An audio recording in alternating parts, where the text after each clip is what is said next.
Hi, everyone. This is Julie Bruns. Welcome to the Peace and Possibilities podcast. I want you to thrive and be happy, peaceful, and content, no matter where you are in your journey. This podcast shares stories that will show you how it can be done, no matter what your circumstances. You'll be inspired and come away with a new spark of an idea. Never forget, anything is possible. New episodes are released every Wednesday. Subscribe, rate us, and leave us a review. This helps others find our content and get happier sooner. To possibility and beyond.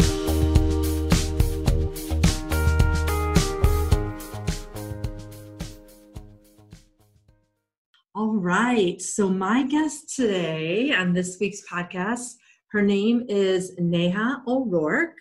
And Neha and I are not necessarily that well acquainted. I met her through someone else who's on my podcast, Allie Pierce. She recommended you to me because she said this is all about people loving what they do so they can share their stories about and help others find the same along the way. So she said, you'd be great for this podcast. So I'm trusting that she was right. And that's why we're chatting today. So welcome. Thank you so much for having me. I adore Allie, and in the little that I've been able to learn about you, I'm just so excited with what you're doing with this podcast. So thank you so much for having me on. Oh, you are welcome. So let's get to our first question.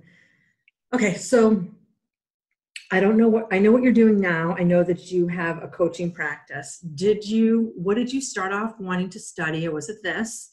Or in high school, college, were you super determined to do one thing, or was it completely different shift now that you're into coaching? So tell me about that journey a little bit. Oh my gosh. Okay. Well, we've got a lot to unpack there, Julie. And I think it's really important to share the journey even before that stuff, because I think that is a lot of the story itself. So I'll give you a quick peek into my life before I was a coach. And I'll go all the way back to even high school. Growing up, I had always wanted to become a therapist or a counselor because I loved the notion of helping people. And it was something I was really passionate about. And then, I had a lot of people close around me, family members, tell me, hey, Neha, you know what? You are just too sensitive, and there's going to be a lot of heavy stuff coming through therapy, and we don't think that you're going to be able to handle it. So, that's probably not going to be the path forward for you, the best path forward. And so, that crushed me a little bit, but I thought, okay, they're right. So what else can I do to help people? And I like to think of myself as a creative person. And so I learned more about advertising and journalism. And I thought, oh gosh, what a cool and creative way to help people. You can learn insights about their behavior and really help them, whether it's a brand, a product, a consumer, really help them in the landscape. And so then in high school, I was gung-ho to do journalism and advertising. I went to Mizzou, to their School of Journalism, and specialized in strategic communications, which is the advertising and marketing field. And I got a job at one of the top agencies, loved what I was doing. And there are a couple things that struck me along my journey in advertising. First, as I started to become a manager and really nurture others underneath me, I realized that there was some sort of misalignment there. I didn't like having to grow someone based on someone else's agenda. So I wanted to be able to empower people in their strengths versus the role itself. And so I would find myself like on the side being like, hey, let me help you grow you in this way. And so that was something that I wanted to continue, but didn't really find a space to do that. And then secondarily, the agency model wasn't in alignment with my lifestyle needs. And so here I was years after and got myself in a complete state of burnout. And it was so bad at one point where I had chunks of hair falling out. I wasn't sleeping at night. I was crying every day involuntarily, not out of like sadness, but out of just stress and exhaustion. And so I quit my job without anything in hand to figure out what is my purpose and how do I design a career and life around the things that I actually love. So I spent Okay, a hold on. year. I just want to Okay. pause for 1 second. Yeah. For how long were you doing that career until you got so stressed out like that till then you said, I can't do this anymore? Like how many Yeah. years? That was about 4.5 or 5 years within there. So, Okay.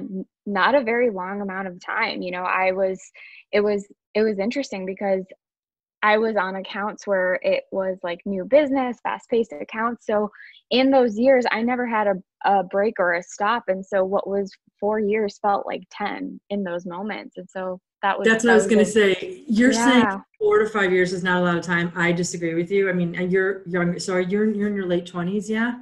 yeah. Okay, so I'm double that. I'm 50, and I think 4 or 5 years, even 4 or 5 years now is a massive amount of time when you're 50 years old. 4 or 5 years, I think even in your 20s, when people would say you have to work your way up, like 4 or 5 years is a long time to not be happy. Mm, And I'm just glad that you shared, what happened to you physically, because I think people just, oh, I'll just get through it, and then and on the other side I'm going to be fine. But I mean, you're losing your hair and you're getting sick and you're crying every day.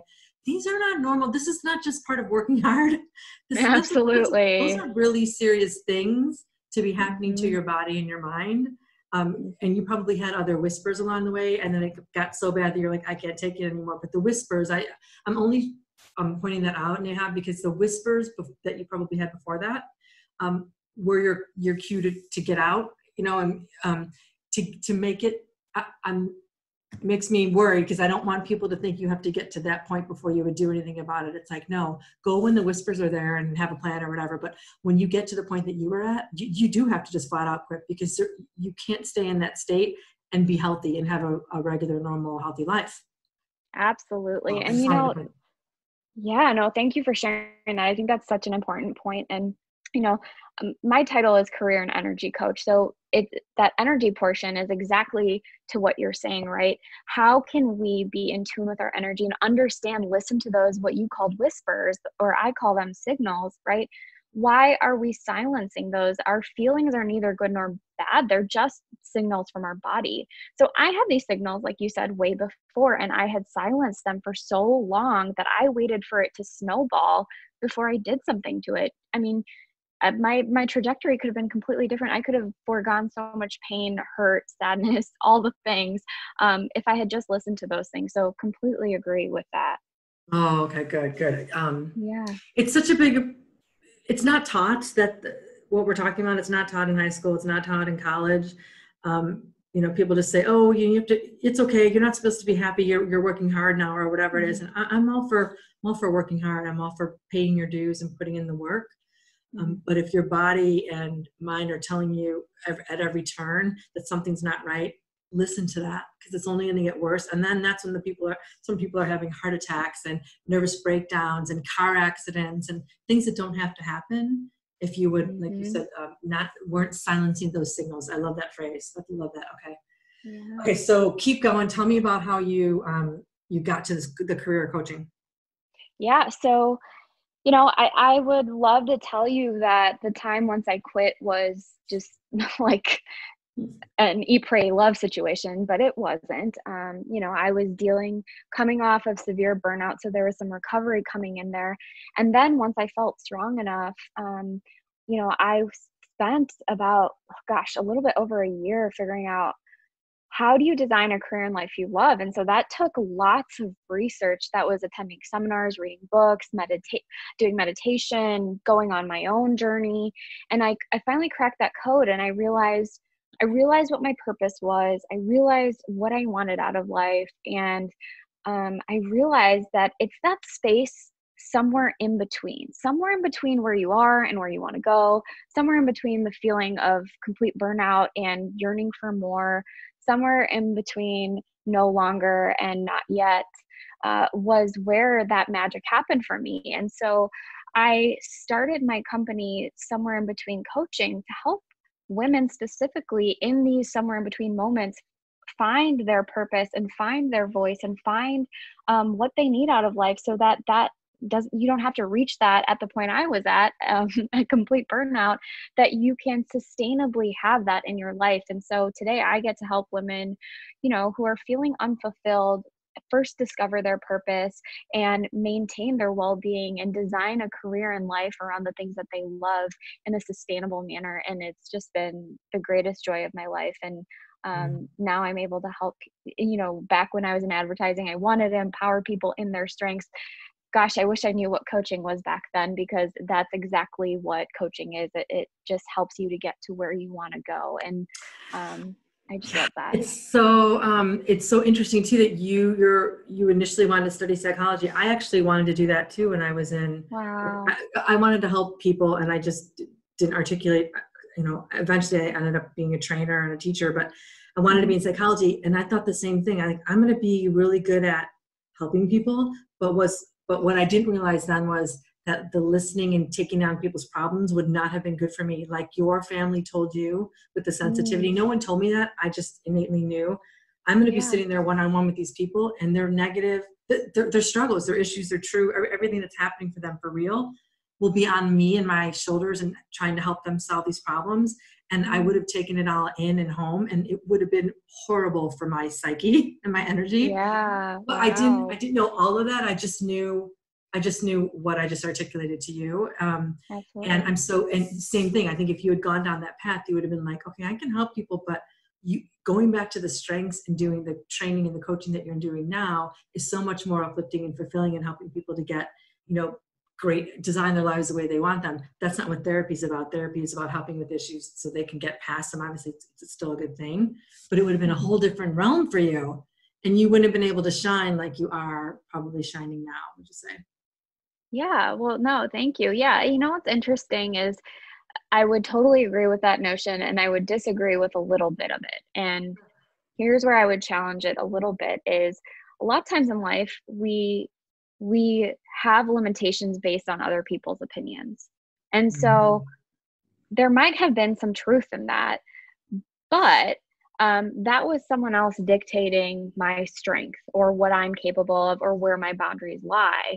And in fact, some of my favorite parts about coaching is helping people overcome their challenges. So not just moving them to where they want to be, but how they overcome it. And so, hindsight, I think that coaching was much more forward thinking. So I think in the end it worked out. But the reason I'm challenging this and bringing this up is because we really need to be the people for ourselves to determine that. Like you determined that for yourself. I had taken someone else's word for it, right? And I think there's a lot of women in this world who take other people's opinions as truth. And right, you're right. Women that's the distinction. More. Yeah. Oh, I love that. Good. No, I'm glad you clarified that. That's so true. And someone else telling you it and you discovering it is way more obviously worthy when you're discovering it yourself, or you can bounce that idea off people. So yes, no, I appreciate that. So now you are a career coach, and you are a successful coaching business, and you are happy. Sounds like you're really happy doing work you love, and you get to inspire other people. What do you think made you, well, I can kind of guess at some of the stuff you've already spoken about so far, but to get you to this point where you are successful, what do you think helped you to get here, or to even excel at the other job you had along the way and figure all this out?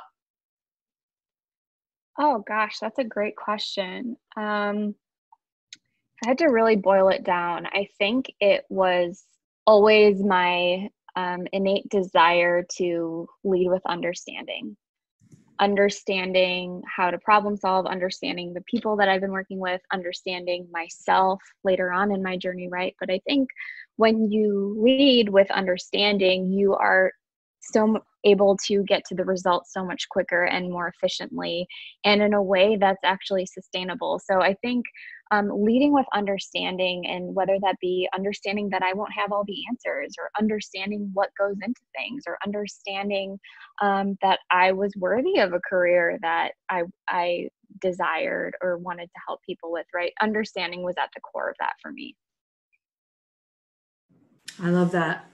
I'm taking notes as you're talking, because you're saying some great things. So I love that you know that, and it's important to, I think, for especially people that you're coaching, I'm sure in all different ages, to be able to articulate the things that are making you successful and helping you to get your life kind of situated to where you want to have it. And it's designed by you, that the work that you're doing to help people do that is so important. It's too bad we aren't granted a life coach or career coach when we are in high school, like right. I have always thought that. Yeah, we have guidance counselors, which is really what they're Yeah. supposed to be doing, but they're not doing that. The ones I've experienced haven't done that for my kids anyways. I remember taking those assessments, and those personality assessments are helpful and stuff, but there's not enough conversation around it for those young minds to say, to kind of start molding it. That's why I think such good teachers are like so important in that age, because they're like looking at you, telling you, helping you figure out what you're good at, and those are the ones we really remember. And same with like when we have coaches that help us figure that out. It's like that's why it's such a personal and impactful experience, because it's like you're finally seeing yourself, in the way that's going to help you design exactly what you want to have for your life. So it's awesome. Yeah, I could not agree more. Yeah. So tell me what advice you would have for someone that is searching for a meaningful career, which is what you're already doing with your coaching business, helping people find their strengths. And what are some of the top things that you do? I guess this would be probably exactly what you do for work every day. Yeah. What advice do you have? Yeah, helping others find meaningful careers is just one of my favorite things, because we spend in our lifetime 90,000, average American spends about 90,000 hours at work in our lifetime, which is about 10 years of our life just in our work chair, right? So finding a meaningful career is really, really something that I think is very important. And in doing that, one of the biggest pieces of advice I could give here is, rather than trying to find the solution or the tactic, meaning, oh, I'm going to go be a doctor, I'm going to be a consultant, or I'm going to go be this, that, and the other thing, we tend to jump to the solution, right? What is the job that I'm going to do? But instead of that thinking, I would encourage people to first try to understand, what is it that you want out of life and what matters to you? Start there. And then you can reverse engineer and design what that career is. So starting with you is going to be the most sustainable way that you can have that meaningful career, versus just jumping to random careers without really going back to that point of understanding yourself and what you need, so you can apply it correctly to your career. I love that. Someone said a couple of episodes ago, like understanding the why, or you see someone doing something, like you said, oh, I think I want to be a doctor. Well, why do you want to be a doctor? I think I want to be, like you said, a psychiatrist or psychologist. What about that is appealing to you? Is it helping people? Okay, so you can help people in lots of different roles. It doesn't have to be just be a doctor or a psychologist. It could be, like you're doing, a coach. It could be a teacher. It could be a trainer. All these other things. But people just go to that one thing and say, okay, I'm going to be successful, and that's the kind of job I want. And it's like, you don't even know why you're getting that job. You're just thinking that it would be, well, you might know one reason why, but it's not usually enough, especially when you're 17 or 18 years old. Like people are just picking things, and how could you possibly know what the rest of your life is going to look like or want it to look like at that young age when your brain's still developing? It's just crazy to me. Absolutely. Yeah, I'm with you there. And the hope is that, as you said earlier in the conversation, that we can start having these conversations with kids at a younger age, so that it's not a complete like black and white situation. They might be in the gray. They might know some things and learn some things along the way, but that you're not totally in the dark in doing that. And so I think as you grow and as you become an adult, and then for adults especially, taking a holistic view to your career. So not just what do you want out of your job, but how will that affect your personal life? And how is your job conducive to a fulfilling and purposeful personal life too? So I have to ask you, I'm just wondering, now that you're talking about what you're doing, do you career coach all different ages of people, or do you mostly focus on a certain age range? I'm just curious. Yeah, that's a great question. So I go against the grain of best practices, and I actually am open to coaching all women, any age. So I've had gosh, I've coached people in their early 20s to all the way in their 50s. So, it's more rather than age, but mindset and where you're at in life and what you want out of life, because age is just a number. Yeah, no, I agree. I was just thinking because of just your spirit and your passion for women. I think that it'd be kind of cool to see you, go to high schools and just, have a little, I mean, it's just the feeling I'm getting from talking to you, like to young girls, and say, listen, you can have, just to help them.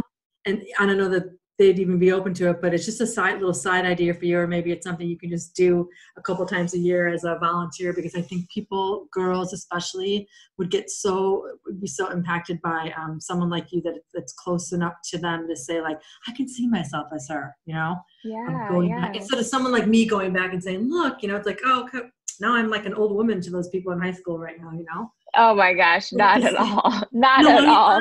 I don't feel like that, but I mean, when you're 17, you have an 18-year-old, so he looks at me, he thinks of us as we're older age, But to be able to see people in their 20s and 30s, coming back and say, oh, that could be me in 10 years, or that could be me in 6 years or whatever. It's like, it's just more. I don't know. I'm seeing a little bit of that and it's so I'm speaking because experiences, I have boys, but I've been around enough teenagers in the last 8-9 years of my kids' lives that it's like they don't have parents. No matter how good of a parent you are, it doesn't mean you can direct them in this way, and if you don't have a passion for it, and you don't have teachers at school that are really kind of showing you how to mold your life the way you want it, you just have to. The only thing you know is what you see on TV or what you have in your family. Absolutely. No, I think that's such a great idea. And thank you for sharing that with me. It's actually been something that has been a thought in my mind in the past. So very, very cool to see you mention it as well. And I'm very honored that you think I could do that. So thank you. Yes. We need it. Okay, so my final question for you, Neha, is there anything you wish you had learned earlier, whether it was high school, college, or even, in the agency that you worked at? Is there anything you wish you learned earlier in your life or career? Oh my gosh, so many things. Aside from stop drinking as much in college and take your makeup off when you go to bed, skincare matters. Aside from those things, I think, and on a more serious note, I think the power of saying no was something that I wish I learned earlier. As I was a young adult, for a lot of my life, I thought no equated to, gosh, people will think I'm not capable of doing it if I say no. No is not even on the table. I can't say no. But the power of no in creating boundaries is just really massive. And boundaries are so important, because when you say no to the things that aren't going to serve you, you are able to say yes to yourself. And that is one of the most powerful lessons that I wish I could go back and teach myself.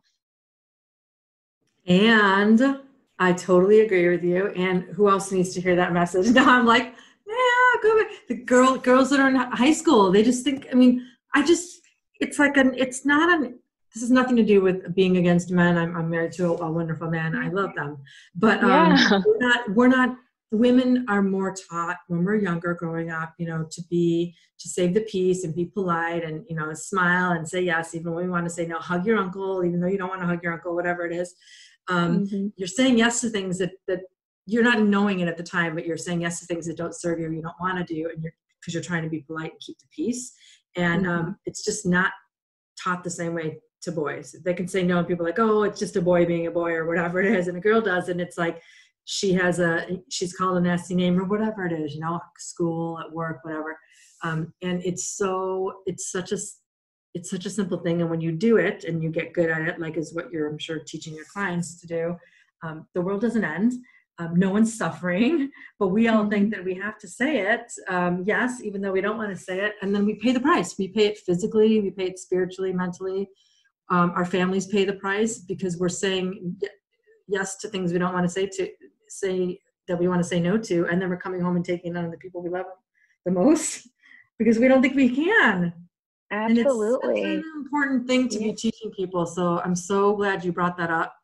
Oh, Power thanks. of Yeah, saying, yeah, and the last thing I'll add here is it's amazing to your point, how this is definitely prevalent with women. I mean, I've seen it in the C-suite, women yeah. who are scared to say no. And that is something, it's something that spans all age ranges. And it's something that we really, as a culture of women, need to start working towards, and something that's really strongly weighs on my heart. So it's something that I think is so powerful.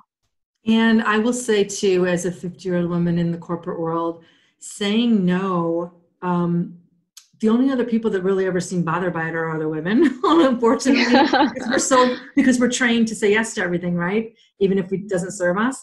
The men who you're probably nervous about getting a response for, they're like, oh, okay. Like they would have said no too, right? But when we say, feel like it's gonna be bad around, if we're saying it amongst a big group of men, they're not gonna care. It's the one or two people we need to start supporting each other more and saying, oh, that doesn't work for you. Okay, I can understand. Would this work better for you?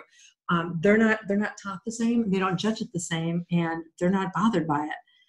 So, and the good news is there's a lot more of them out in the corporate world. So those are who you're dealing with more. And so if you want to make it easier for them to say no, start telling them they're going to be around mostly men anyways in some of these big companies. So just get used to it. They're doing it all the time, and no one's ever even blinking an eye at it. So, and they're successful, and they're up there in those big, in those great jobs, and they're still getting promoted even though they say no to people. So yeah, absolutely. And I think at the end of the day, right, when we go back to the point of your podcast, I really think there's a correlation between saying no and being able to access peace and possibilities through the word no. I love it. Thank you for bringing it back to that. I totally agree. Yes, that's what it's about. You will have more peace and contentment. To all those women out there listening, in your life, the sooner you get more comfortable with saying no for things that don't serve you, and then, like you said, it can open up space to say yes to the things that will, and consequently, everyone's better for it. Your family's better for it. You're personally and professionally healthier and better suited to do whatever job you're doing. Even if you don't have a job in your family, you're better suited for it because you're healthier and happier. And then when you're going out into the world, the people you're around can see that too. So it's a win-win. Absolutely. Yeah. Absolutely. Well, thank you, Neha, for all your lovely wisdom and insight. It was fun talking to you. Gosh, thank you so much for having me and for this conversation and for creating this platform for so many people to learn more about how they can find peace and the possibilities available for them. So thank you. Thank you. Keep doing the work you're doing and changing lives because we need it. We need it. And it's awesome that you are doing this work and that you are loving it and helping other people to see so they don't have to suffer along the way. Like us, everyone has to suffer in some regard a little bit to get where they want to go, but suffering to the extent that you're not happy and living a good life is not necessary. So where can people find out more about you if they want to work with you? How does it work? Absolutely. So my coaching company is called Somewhere in Between Coaching. You can find me via my website at sibasandboycoaching.com. So that's sibcareercoaching.com. Or you can find me on Instagram and LinkedIn at Somewhere in Between Coach. Ooh, and I love that. I love that somewhere in between. That's cool too, because it's probably what most people are coming to you for, because they're in between trying to figure out what they want in their lives. That's pretty clever. I love that name. Absolutely. Thank you. Awesome. All right. Well, thank you. And I know that people are going to be inspired by what you had to say today. So I appreciate you sharing your gifts with the world. To keep doing it. Oh my gosh. Thanks so much for having me. And it was so amazing meeting you. Take care. Thank you. You too.